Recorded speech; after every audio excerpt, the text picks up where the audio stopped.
सच्चिदानंद सद्गुरु साईनाथ महाराज की जय. ஓம் சாய்ராம். ஸ்ரீ சாயி சச்சரிதம் ஓவிகள் கருத்துரை அத்தியாயம் 39.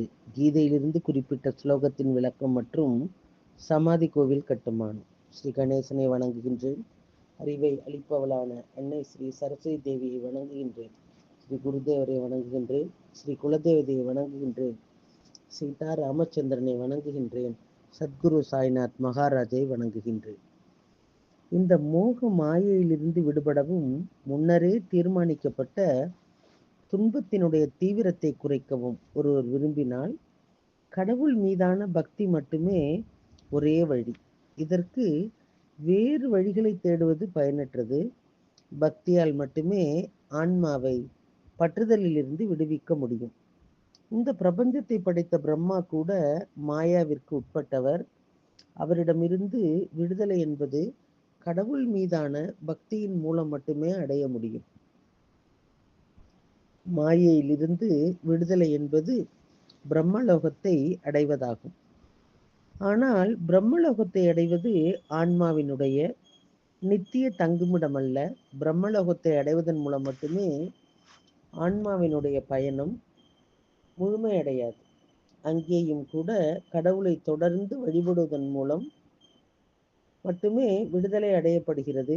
பிரம்மலோகத்தை அடைவது விடுதலையை அடைவதற்கான ஒரு பொன்னான வாய்ப்பாகும். மேலும் இந்த விடுதலையை கடவுள் பக்தி மூலம் அடைய முடியும். அங்கு பக்தி அடையப்படாவிட்டால் ஆன்மா பூமிக்கு திரும்பி பிறப்பு மற்றும் இறப்பு சுழற்சியிலே சிக்கிக் கொள்கிறது. இந்த மாயையை முடிவுக்கு கொண்டு வருவதற்கான ஒரே வழி கடவுளை வணங்குவதுதான். கடவுளின் பக்தருக்கு வீழ்ச்சியை பற்றிய பயம் இருக்காது. கடவுளின் பக்தருக்கு உலகின் துன்பங்களை பற்றிய பயம் இருக்காது. மக்கள் மாயையை அற்பமானதாக கருதுகிறார்கள். அவர்கள் அதை தீங்கற்றதாக உணர்கிறார்கள். ஆனால் மாயையினுடைய மந்திரம் மிகவும் ஆபத்தானது. பற்றுதல் மற்றும் மாயையின் பிடியானது அறிவுள்ள மனிதர்களை கூட மாயையில் சிக்க வைக்கிறது. அது ஞானிகளை கூட மீண்டும் மீண்டும் சிக்க வைக்கிறது. ஆனால் கடவுளின் பக்தர்கள் மட்டுமே மாயையிலிருந்து எந்த துன்பத்திலிருந்தும் தப்பிக்கிறார்கள். மாயை அவர்கள் மீது எந்த விளைவையும் ஏற்படுத்த முடியாது. பக்தர்கள் மாயையை தங்கள் காலத்திற்கு நடனமாடச் செய்கிறார்கள். இந்த வீண் கர்வம் கொண்ட ஞானிகள் போல நடிக்கிறார்கள். ஒவ்வொரு அடியிலும் இந்த மாயையின் படுகொலியிலே சிக்கிக் கொள்கிறார்கள். இருப்பினும் அப்பாவி பக்தர்கள் எப்பொழுதும் ஹரியின் அடைக்கலத்திலே இருப்பதால் மாயையால் பாதிக்கப்படுவதில்லை. பக்தர்கள் இருப்பு கடலின் பயத்தால் கூட தொடப்படுவதில்லை. எனவே இந்த மாயையினுடைய பரந்த பரப்பை கடக்க இந்த இருப்பு பெருங்கடலை எளிதிலே கடக்க சத்குருவின் பாதங்களில் பிரத்யேக பக்தியுடன் சரணடைவதை தவிர வேறு வழியில்லை. சத்குருவின் பாதங்களில் அடைக்கலம் புகுபவர்கள் பயப்பட எந்த காரணமும் இல்லை. மரணம் ஒரு கட்டத்திலே தவிர்க்க முடியாதது. மரணத்திலிருந்து யாரும் தப்பிக்க முடியாது. ஆனால் கடைசி மூச்சு வரை கடவுளை ஒருபோதும் மறக்கக்கூடாது. உங்கள் சாதி மற்றும் ஆசிரமத்திற்கு ஏற்ப நடந்து கொள்ளுங்கள். எப்பொழுதும் ஹரியினுடைய நாமத்தை மனதால் ஜபித்து கொண்டிருங்கள். உங்கள் சத்குருவின் பாதங்களை எப்பொழுதும் உங்கள் மனதிலேயே இருத்தி வையுங்கள். ஒரு தேர் குதிரைகளுக்கு பொருத்தப்பட்டிருப்பது போல இந்த உடல் புலன்களுக்கு பொருத்தப்பட்டுள்ளது. உறுதியான தீர்மானத்தை ஏற்படுத்தி புத்தியினுடைய கடிவாளத்தை மனதிலே செலுத்துவதன் மூலம் அதனுடைய நிலையற்ற தன்மை கட்டுப்படுத்தப்படுகிறது. இந்த வழியிலே மனமானது இறைவனுடைய பாதங்களை விட்டு அலையாது. மனதை எப்பொழுதும் புத்தியினுடைய கட்டுப்பாட்டிலே வைத்திருங்கள். மனம் பல எண்ணங்கள் மற்றும் தேர்வுகள் வழியாக அலைகிறது.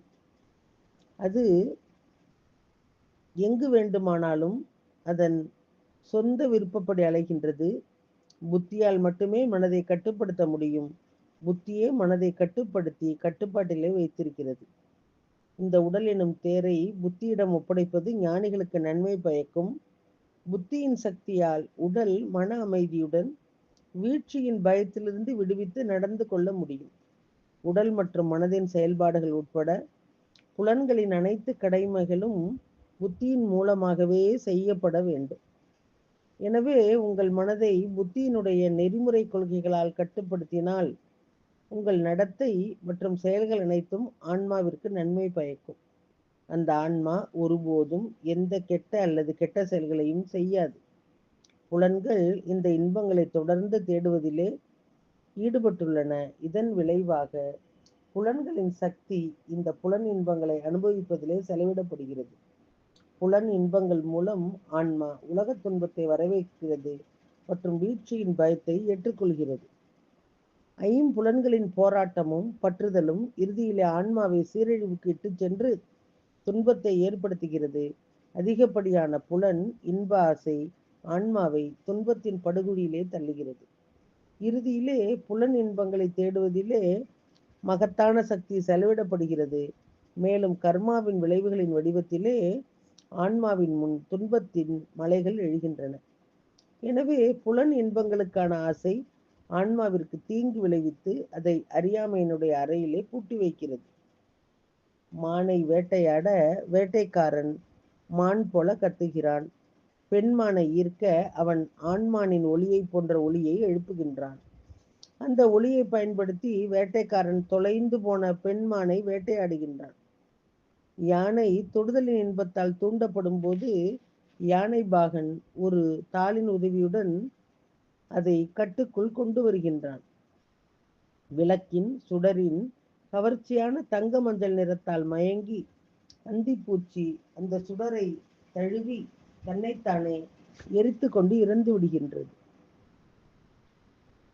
மீனவனுடைய கழுத்திலே இணைக்கப்பட்ட இறைச்சி துண்டால் மயங்கிய ஒரு மீன் மீனவனின் வலையிலே சிக்கி தன்னுடைய உயிரை இழக்கின்றது.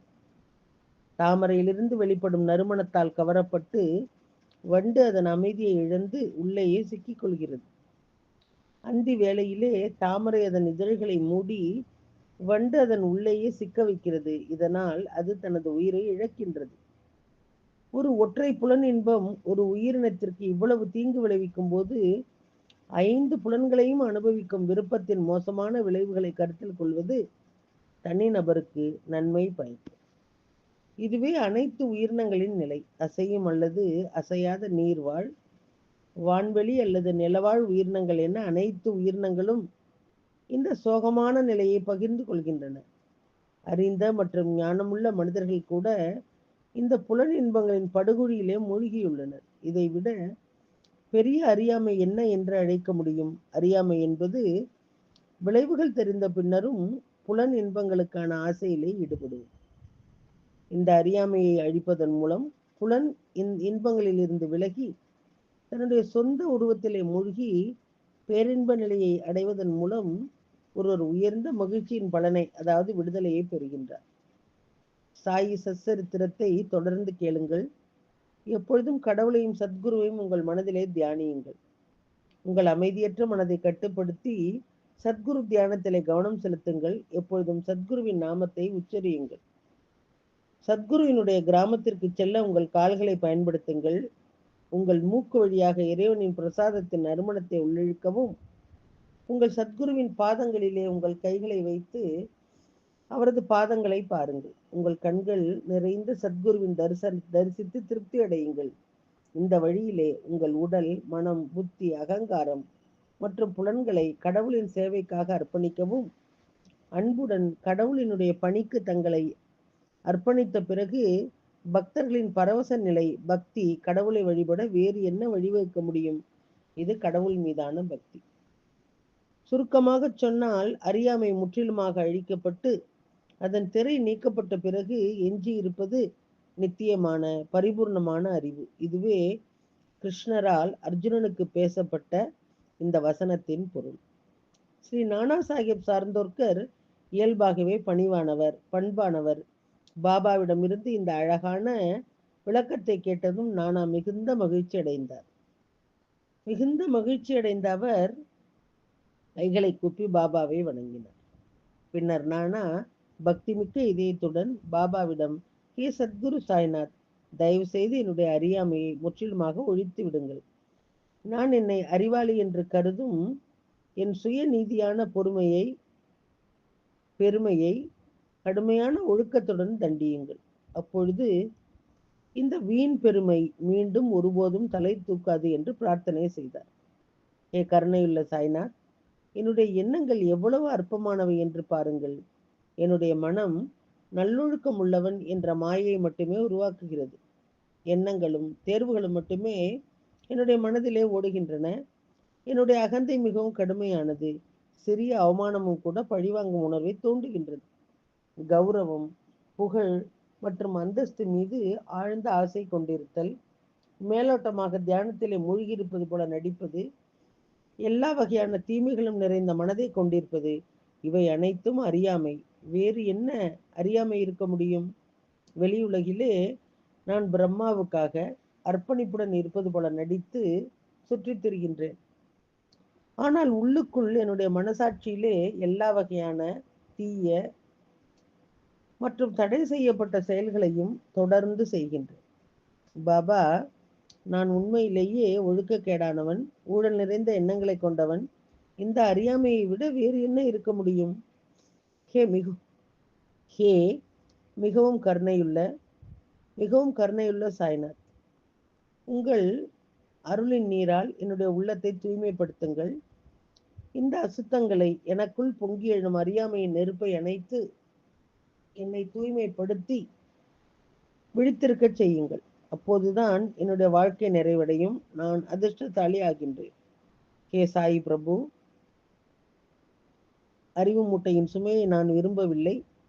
இந்த அறியாமை இருளை அழித்து உங்கள் கருணை பார்வையை எப்போதும் என் மீது வைத்திருங்கள். அதுதான் எனக்கு மகிழ்ச்சியினுடைய புதையல். பகவான் சாயி கருணை கடல் நானா சாஹேப் சார்ந்தோர்கர் மூலம் இந்த சாயி வித்யா, சாயி வேதம் உங்களுக்காகவும் எங்களுக்காகவும் சொல்லப்பட்டது. பாபா இந்த கீதையை நமக்காக பிரசங்கித்துள்ளார். பகவத்கீதை கடவுளின் தெய்வீக வார்த்தை. அதனால்தான் கீதை வேதம் என்று அழைக்கப்படுகிறது. வேதங்கள் காலத்தால் அழியாதவை. இதை புறக்கணிக்க கூடாது. இந்த வேத வாக்கியம் முக்தியை நாடுபவர்களுக்கு தேவை. முக்தியை நாடுபவர்களுக்கும் கடவுளின் வார்த்தைகள் மூலம் இறுதி உண்மையை புரிந்து கொள்ள விரும்புவோருக்கும் இது ஒரு விவாதம். இது மற்றவர்களுக்கு பயனுமில்லை.